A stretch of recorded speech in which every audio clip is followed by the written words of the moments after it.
तूफानी रात, तेज हवाएं और जोरदार बारिश। रात जैसे जैसे गहराती जा रही थी, फिजा में अनकहा सा खौफ फैलता जा रहा था। मगर इस खौफ से बेखबर कुछ लोग लोनावाला के इस बंगले में जश्न में डूबे हुए थे। ये बंगला है फौजी ऑफिसर हुसैन शहताब का, जो अपनी बीवी वाहिदा के साथ इस बंगले में रहते हैं। दोनों ने अपने दोस्त और मर्चेंट नेवी से रिटायर हुए मनमोहन विरदी को खास तौर पर इस दावत में बुलाया है। दूसरी शामों की तरह ये शाम भी अपने शबाब पर पहुंचती है और फिर गुड नाइट स्वीट ड्रीम्स जैसे जुमलों के साथ खत्म हो जाती है। ये है लोनावाला की टाइगर वैली। मनमोहन सिंह विरदी यहीं रहा करते थे।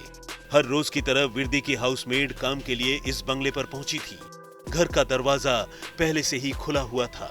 नौकरानी जब अंदर गई तो उसके पैरों तले जमीन खिसक गई। बंगले के एक कमरे में मनमोहन विरदी की लाश पड़ी थी। हत्या बेहद ही वहशियाना तरीके से की गई थी। लाश पर धारदार हथियार के कई निशान थे। सवाल यह था कि इतनी बेरहमी से कोई मनमोहन विरदी को मौत के घाट क्यों उतारेगा? क्या कत्ल लूटपाट के लिए किया गया या फिर किसी ने दुश्मनी निकालने के लिए वारदात को अंजाम दिया? विरदी की गिनती इलाके के जाने माने और रसूखदार लोगों में होती थी। ऐसे में पुलिस पर दबाव था कि वो जल्द से जल्द कत्ल की इस वारदात को सुलझाए। टाइगर वैली का ये इलाका लोनावाला के पॉश इलाकों में गिना जाता है। यहाँ पर बड़े बिजनेसमैन और बॉलीवुड की कई हस्तियों के बंगले हैं। जाहिर है इसी वजह से ये इलाका सुरक्षा के हिसाब से दूसरे इलाकों से महफूज माना जाता है। ऐसे में मनमोहन विरदी की मौत से पूरे इलाके में दहशत फैल गई। मामला हाई प्रोफाइल होने की वजह से पुलिस ने अपनी तफ्तीश जल्द ही शुरू कर दी और टाइगर वैली के इस बंगले का चप्पा चप्पा छानने लगी। मनमोहन विरदी शादीशुदा नहीं थे और मर्चेंट नेवी से रिटायर होने के बाद वो अकेले ही इस बंगले में रहा करते थे। विरदी परिवार की किसी से कोई रंजिश नहीं थी। यही वजह थी कि किसी को यह समझ नहीं आ रहा था कि मनमोहन विरदी के कत्ल का मकसद क्या हो सकता है। क्या उनका कत्ल करोड़ों की प्रॉपर्टी के लिए किया गया? हालांकि शुरुआती तफ्तीश में पुलिस को लग रहा था कि मनमोहन विरदी का कत्ल किसी दुश्मनी के चलते हुआ है, क्योंकि घर में लूटपाट के कोई निशान पुलिस को नहीं मिले। पुलिस को निजी रंजिश का शक इस वजह से हो रहा था क्योंकि विरदी के कत्ल के दौरान कातिल ने उनके जिस्म पर कई वार किए थे और सबसे ज्यादा वार उनके सिर पर थे। मनमोहन सिंह विरदी के कत्ल की तफ्तीश जैसे जैसे आगे बढ़ती जा रही थी, गुत्थी सुलझने के बजाय और उलझती जा रही थी। पोस्टमार्टम रिपोर्ट से ये बात साफ हो चुकी थी कि विरदी को रात के 2 से 3 बजे के बीच मौत के घाट उतारा गया।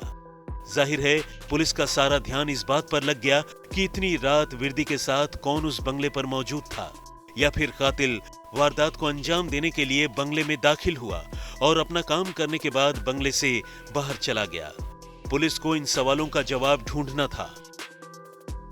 इसी सिलसिले में पुलिस ने वारदात से ऐन पहले और वारदात के बाद विरदी के मोबाइल फोन और लैंडलाइन नंबर पर आने जाने वाले फोन कॉल्स का ब्यौरा निकालना शुरू कर दिया।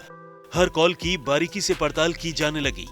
तभी ये बात साफ हो गई कि कत्ल से पहले और कत्ल के बाद विरदी के फोन पर बात करने वाली कोई और नहीं बल्कि विरदी की पड़ोसन बानाजी थी। आखिर उस रात मिसेस बानाजी की विरदी से क्या बात हुई? पूछताछ करने पर साफ हुआ कि रात 9:15 बजे विरदी ने खुद उन्हें फोन किया और डिनर पर आने की ख्वाहिश जताई। विरदी ने अपने कुछ दोस्तों को साथ लाने की भी बात कही। अब सवाल ये था कि आखिर वो लोग कौन थे जिन्हें विरदी अपने साथ मिसेस बानाजी के घर लाना चाह रहे थे। बकौल मिसेस बानाजी, वारदात की रात जब काफी देर तक विरदी उनके घर नहीं पहुंचे तो काफी इंतजार करने के बाद उन्होंने सोने का फैसला किया, क्योंकि रात को उनकी विरदी से बात नहीं हो सकी। लिहाजा सुबह उन्होंने हालचाल जानने के लिए विरदी के घर फोन किया। करीब 11 बजे जब उन्होंने विरदी के बंगले पर फोन किया तो उनके लैंडलाइन फोन पर कोई जवाब नहीं मिला। इसके बाद मिसेस बानाजी ने उनके सेल फोन पर बात करने की कोशिश की, लेकिन यहाँ पर भी किसी ने फोन पिक नहीं किया। कुछ देर बाद उन्होंने फिर विरदी को लैंडलाइन पर फोन किया और इस बार विरदी के हाउसमेड ने फोन उठाया, लेकिन इससे पहले कुछ पता चल पाता विरदी के हाउसमेड बुरी तरह से चीखने लगी। दरअसल हाउसमेड ने पहली बार विरदी की लाश देखी थी। कत्ल के इस मामले में अभी कई और पेंच आने बाकी थे। पुलिस की तफ्तीश जारी थी और इसी बीच एक शख्स सामने आया जिसने वारदात की रात विर्दी के घर में किसी को जाते हुए देखा था। इस शख्स ने अपनी बातों की तस्दीक के लिए बाकायदा अदालत में अपना बयान भी दर्ज कराया। बहरहाल चश्मदीद के बयान के बाद इतना तो साफ हो गया कि कत्ल की रात कोई लंबे बाल वाला शख्स विर्दी के घर में देखा गया था। जाहिर है अब पुलिस की तफ्तीश में एक एक कर 3 नाम उभर कर सामने आ गए।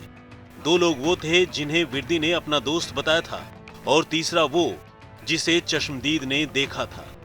इसी बीच विर्दी के भाई मनजीत सिंह विर्दी ने पुलिस को एक ऐसी बात बताई कि शक की सुई अचानक ही विर्दी के दोस्त हुसैन शाताब की ओर घूम गई। पुलिस को दिए गए मंजीत के बयान के मुताबिक कत्ल से पहले विर्दी ने शाताब से मंजीत की बात कराई थी।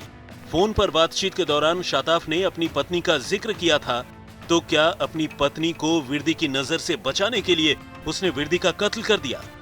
मगर शाताब पर हाथ डालने के लिए पुलिस के पास कोई सबूत नहीं था।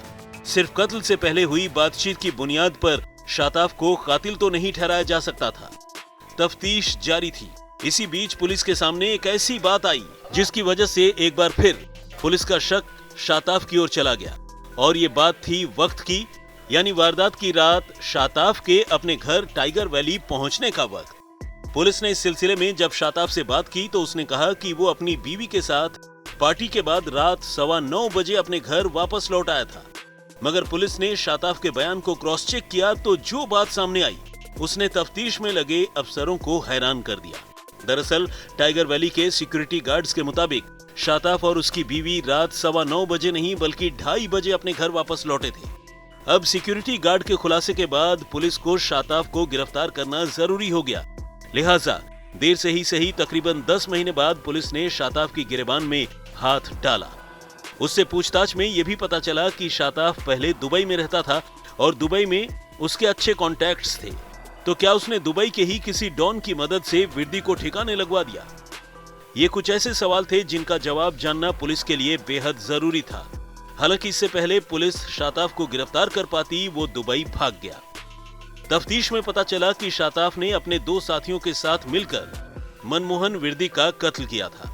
आज भी शाताब यूएई में छिपा बैठा है और विर्दी के भाई मंजीत उसको वहां से डिपोर्ट कराने के लिए विदेश मंत्रालय से गुहार लगा रहे हैं। शाताब के भारत आने के बाद ही पता चल पाएगा कि आखिर शाताब ने विर्दी को इतनी बेरहमी से मौत के घाट क्यों उतारा। ब्यूरो रिपोर्ट, क्राइम तक।